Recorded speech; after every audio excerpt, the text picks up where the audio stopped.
good morning or good night or whatever time of day it is for whoever's watching this. I just woke up. I didn't brush my teeth. I didn't take a shower. I didn't use no Cetaphil, no CeraVe. We just getting into it. I decided I have the motivation to actually want to record right now, so I'm not going to let this chance slip through my fingers. I'm actually wearing the same clothes I was wearing yesterday that I fell asleep in. My Uniqlo Berserk t-shirt and some Uniqlo jeans. I did put on this quarter zip. Just had a cup of coffee. It was pretty bitter, and I've got my phone propped up on my mom's rosemary plant, which smells pretty good. If you rub it a little bit, then you smell it in your fingers, you can smell the rosemary, so that's pretty cool. But anyway, getting into the subject of this video, I realized, maybe I need some type of video to explain why I'm doing YouTube and why I'm making this transition in my life to freaking remind myself. I was watching Bleach the other day. Bleach spoilers, by the way, if anybody's watching Bleach, I'm about to give some spoilers.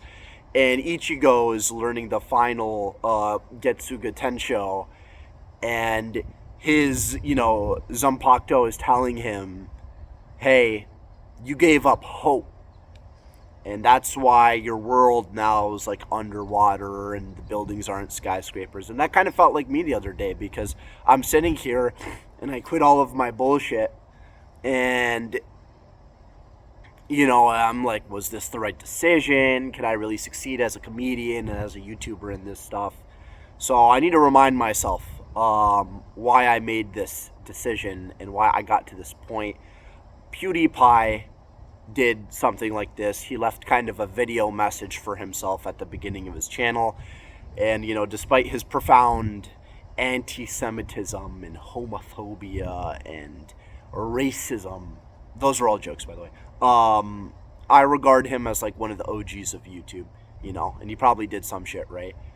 But yeah, it's been hard for me to record. It's been hard for me to put videos out there, because obviously any YouTuber is going to be like, is this shit good enough for people to actually want to watch?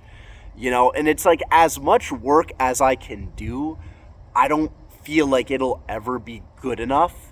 But at the same time, if I don't even record, of course it's not going to be good enough. You got to put some shit out there. It's kind of like machine learning to some extent. Or a search problem, some education maybe for some people that are interested in machine learning. If you want to know the non-Zanified version of how this math works, there's a book called Pattern Recognition and Analysis by Richard Dudahar and David Stoke or something. Oh, I probably butchered the name. I'll put it in the comments. But that's a really good textbook on pattern recognition analysis. Very good for learning probability and statistics. I had a professor at my college. I got a master's in computer science, and this dude, his name is Dr. Arun Ross, recommends this textbook. He's like a freaking goat. He's super good at this type of stuff. But basically, with figuring out what I want to do, I think of it as a type of search problem. And, when you have a problem space with as many variables that are contained as in life, there's so much stuff in it, it can be very difficult to know what you need to do in order to get your reward function, which is dopamine, I guess, but not just dopamine, or else I would sit here and do drugs all day. But that's not very fulfilling. You sit here, you do drugs all day, your body's gonna adapt to it. That's the thing. You're happy in life, and guess what? Your body's gonna fucking adapt until you're sad. And that's the crazy thing, is no matter what you do in life, you're going to adapt to those circumstances, and the happiness you'll have in that situation will be temporary, which always pushes us to grow, which I guess is cool, but it can also be tiring. It can be tiring because you're why can't I just sit here and be happy doing the same shit every day? No, it's not how life works. So yeah, The first thing I ever wanted to do was become a comedian. When I was like 9 years old, I was like, oh, I want to be a comedian. And back then, YouTubers didn't really exist. I know, like, I'm an unk. I'm 23. I'm an '01. All right. I'm old. Yeah, I'm old. So, but my parents kind of were like, you're not naturally funny. You should focus on doing other things. And, I don't blame them. Like, that's a precautionary, oh, you're not as funny as you think you are.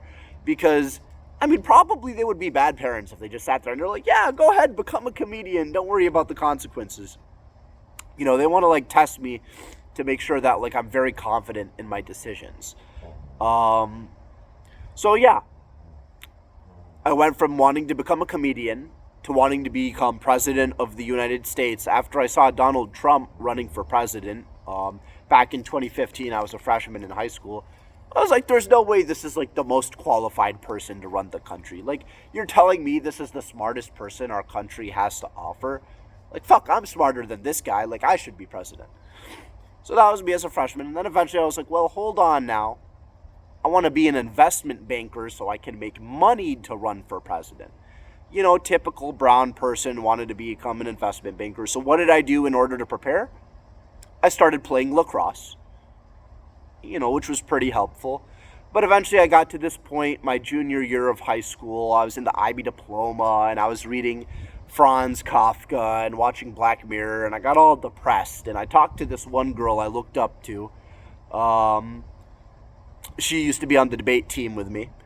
And she told me, if you don't know what you want to do, think about where you want to live. So I was like, fuck it. Okay, I want to live in New York. New York's great. I can get a penthouse. I can look down on all the peasants.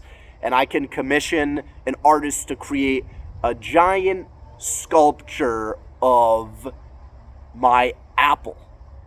My big apple. Actually, I'm going to go get my big apple right now. That's a good idea right there. So, wanted to get my penthouse, get this apple. That was my dream. So I went into computer science because I was like, okay, there's a lot of computer science jobs in New York for people who want to be all like techie and whatnot. Plus, I did debate, so I knew like a lot about politics and business and like talking to people, or so I thought I knew a lot about talking to people. So I felt like, if I have any weakness that I want to get better at in college, I want to learn about technology. So I made this right here in 8th grade.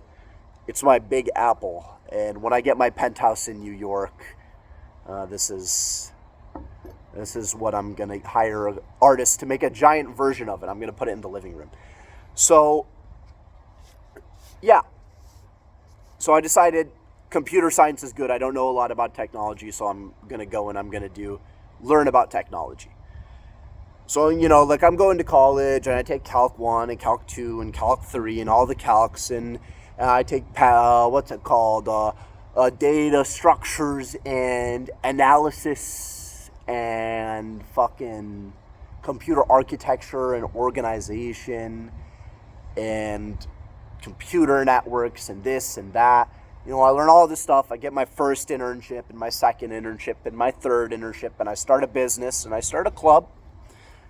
This is right here, Imagine Software Club. Got to represent. We got the Patagonias. Got to thank my friend Shahir for coming up with this design. He's a goat.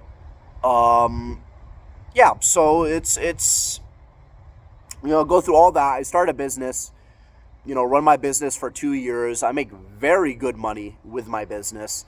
Work with a lot of different clients, learn a lot about the startup world, make a lot of good connections. The people I worked with are doing very well right now. They're in very successful positions at very good companies. Well, I guess from their metric of success. For me, for them to be successful means for them to accomplish the things that they want to do. And that's what they're doing. So I'm very happy about that fact. And after all of that, I still wasn't happy. I was still like, okay, I'm sitting here and I'm doing my job as like in computer science, like I'm coding, but I sit here 8 hours a day coding and I'm like, is this really all there is to life? Is this really like all there is just like, I open up Android Studio and I start writing out my Flutter, or maybe I'm like configuring a new instance on Google Cloud Platform. Like I got a bachelor's, I got a master's degree, and it just, it started to be hard for me to wake up in the morning. And I got a therapist, and I was talking to my therapist. In my last video, I talk about, now my insurance doesn't want to cover it, so I haven't been talking to her. So my new therapy is dancing. I really like dancing. It's a lot of fun. But yeah, so all of that. And I remember I was reading Berserk, the first volume of Berserk. I was so afraid about hurting people with my business, but it's like, all right, if you're afraid to step on ants, you'll never be able to walk, let alone run. So it's like, I don't want to hurt people still. That still kind of goes to this day, but you also can't be like too worried about the negative consequences of your action, because if every action we do is like throwing a pebble into an ocean, you're never going to be able to fully comprehend the effects of that wave throughout the entire body of water.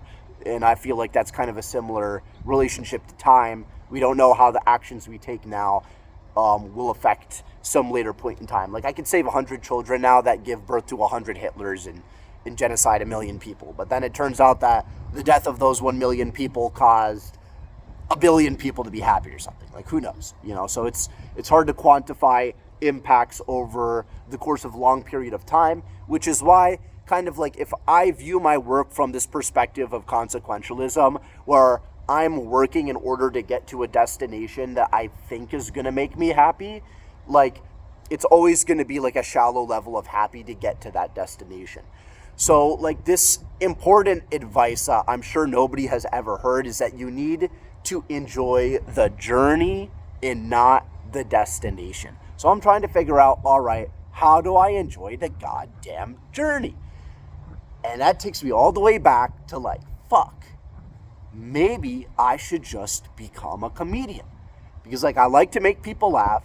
I like to yap. I talk a lot. You can see I have these like big fat jowls. I talk so much that my body puts all of its fat in my face. I can even do this.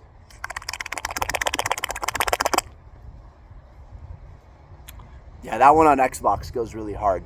Yeah. So, yeah. I decided, all right, maybe I should become a comedian. I was actually interviewing with a company to do research into DNA sequence analysis with machine learning to predict cancer early, or cancer coming back early. That's what I was interviewing for. Now, for me to sit here and say, fuck potentially saving people from cancer, I want to make people laugh. Like, that's crazy. That's crazy. Does that make me a shitty person? I don't think so. Once again, consequentialism, like you can't quantify impacts over a long period of time. You have like no idea truly how that's going to work out like 1 million years from now. So now, like, if we go back to our search problem, our machine learning search problem, I'm trying to find what's going to maximize my reward function, which you could quantify as like dopamine or fulfillment or like love or like something like that. Like, so one of those heuristics is like, okay, I can't just be dependent on what's going to happen to me in my future. I need to also like maximize for pleasure in the moment. But if you maximize for pleasure too much in the moment, then you're going to sit here, and heuristics, by the way, are like a best guess for us to arrive at our destination. We could just completely random guess and receive punishments and rewards for randomly guessing and taking random actions over time. That's called reinforcement learning. We could just like randomly guess over time, but then it's going to take a very long time for us to converge at what we call an optimal solution. If we ever converge at that point. So it's kind of good to use heuristics, or, you know, it's kind of good for us to have some type of metrics or distribution to give us the best prediction for what will give us happiness or whatever reward we're looking for, right? So if I'm like baking into my equation, it's like, don't just live for the future, but if you live for too much in the present, you're gonna adapt to that shit and become addicted to meth or some fucking bullshit, and you're gonna end up homeless and like one of those people that are on the road, like homeless, like tweaking out, you know, like they're dancing and there's no music playing. And it's like, I don't judge those people. Like, maybe they're happy. Maybe they're fucking happier than I am, you know? But at the same time, it would be pretty sad because, like, another part of my equation is I don't want to be alone. Like, I don't want to be alone. Loneliness kind of sucks. It's kind of boring. I actually was just in Lebanon recently, and my cousin, she said, why don't you like to be alone? Go to the garden and let the plants whisper to you their answers. So I go to the garden, and I'm walking in the garden, and I'm stepping in the soil, and I'm feeling the garden in Lebanon. Our family has had this home for like, I don't know, thousands of years or some shit. And I can feel the infused essence and spirits of my dead relatives in the soil as they're infused into the trees, and they grow, and they make leaves, and they sow fruits that I eat. But the plants don't talk to me, because plants don't fucking speak. But you know who do speak? People. And sure, I could sit with the rocks and the soil and the tree, and I could just sit there and meditate and reach some sort of Zen state. But you know what I call that? I call that cope. That right there, it's cope. Because at the end of the day, I enjoy talking to people. I enjoy being around people. So I don't want everybody to leave me because I'm addicted to meth and homeless on the side of the street. You know, I don't think I would end up being happy by the time I die in that circumstance. And luckily, I have had a near-death experience once, and it was very helpful for me sitting there and reflecting on a lot of my values in life and like what I care about and how I perceive the world. Because like, I don't want to peak in high school. I don't want to peak in college. I don't want to peak in my 30s or my 40s or my 50s. I want to peak on my deathbed. I want to be sitting there dying and I'm just peaking. I'm just like, oh, fuck yeah. Like, just like so happy as I'm dying. That's just like the peak of my life right there at the end.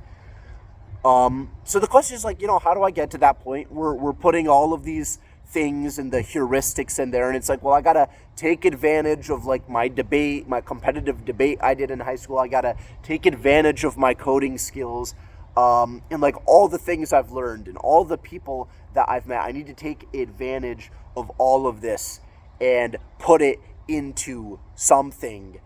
You know, so I want to be a comedian. I'm sitting here and I want to be a comedian, and I'm watching this documentary, or not documentary, this roast of Kevin Hart where he's accepting a Mark Twain award, and he's sitting there and he's like, I'm the fucking dream. I'm the dream. And I'm just like, damn, he is the dream. He is my dream. Like, I want to make people laugh. It's just like, it's such a nice thing. And it's like, the best advice I can give to a comedian is to be yourself. And now that brings me at my next thing. Like, I want a fucking girlfriend. But here's the thing, is like, I'm sitting here worrying so much about how to love other people, but like, have I answered the question of like, do I truly know how to love myself? But in order to love myself, I need to know who I am. So I need to be myself. And if being myself is the best way to be a comedian, like, that's great. Because in being myself, I have to figure out who I am. So that is kind of like the objective of like this YouTube stuff, and like the objective of this comedian stuff is like, I need to figure out who I am so I can love myself, so I can get some fucking pussy. Just like everything in life, men have one objective: the puss. And yeah, so that's kind of like where I'm at, more or less. I just thought of something in my like rant. I just thought of something. I need to say it. What was the thing I was thinking of? It was like some profound bullshit. Ah, fuck. Well, maybe I'll remember another time being myself. Oh yeah, that's right. I was dancing the other day. I went to San Francisco. I took a trip to San Francisco to go to the Center for AIDS Research Symposium, very nice people, very great people. They're all like, there's a huge, massive funding cut for people researching HIV. So, yeah, so it's kind of tough for them right now. Not a lot of people are working on a cure, and I kind of wanted to work on a cure because back with like when I was still interested in using like in machine learning, I was like, all right, if there's any destination I care about reaching, it's like a healthcare objective. It's like when Nanami in Jujutsu Kaisen is like sitting there at his desk job. He's like, oh my gosh, like I'm just making people more money. But at least when I fight demons, I feel truly alive because I know I'm fighting something like a real monster. That was like me with diseases. It's like, all right, I'm fighting a real monster. Like nobody is sitting here rooting for HIV. Nobody's sitting here rooting for cancer. But like surprisingly, not a lot of people are working on a cure at the Center for AIDS Research. But anyway, so I was in San Francisco and I went dancing. I didn't drink, I didn't smoke, I didn't like partake in any substances. This was the first time me abstaining from that stuff and going to a nightclub. And like I enjoyed it. Like I was dancing, I was just feeling myself. It was like therapeutic, you know. We're getting the moves, making the moves, and then somebody comes and they start dancing with me, and it's like, damn, like I don't want to dance for other people. Like I'm just dancing for myself, you know. I'm just out here dancing for myself. But I don't want to dance alone. It's nice to dance with other people. So like I'm trying to match his energy, but I'm also not trying to lose my energy while matching his energy. And that's what YouTube is like for me. It's like, how can I sit here and do my thing, but I don't want to just do my thing alone. So that's why, like, that's where all of you come in now, is you teach me like how I can get my stuff going with your stuff, and we can create like this symbiotic relationship. I don't want it to be a parasitic relationship, you know, so I guess there's like stuff I need to figure out to prevent it from going in that regard. But yeah, so that's you know why I'm here. I'm trying to figure out how do we do this dance together, and how do I maintain my own happiness in the process of doing that dance. And I'm trying to figure out if I'm in over my head in 3 months after I moved to New York and run out of money, if I need to like go back and beg my former employers for jobs. So yeah, thank you for listening. I know this is a long video. I know I said I wanted to make like all of my videos 3 minutes because like you need to do 3 minutes for stand-up comedy or something for an open mic night. But you know what? Fuck it. We're going to do a big, fat, girthy video today, and we're going to see how it goes, because you know what? One of the most threatening things in life is sitting there thinking that you already have all the answers figured out. Because at the end of the day, like, I don't have the answers, like the church doesn't have the answers. You know what? Damn straight Islam doesn't have the answers, or the Jews, or the Buddha, or the fucking Hindus. Nobody's got the goddamn answers, because if we did, it would get boring, is what I think. But that's an answer, and I don't have answers, so yeah. Next time, let me know how your day was in the comments down below.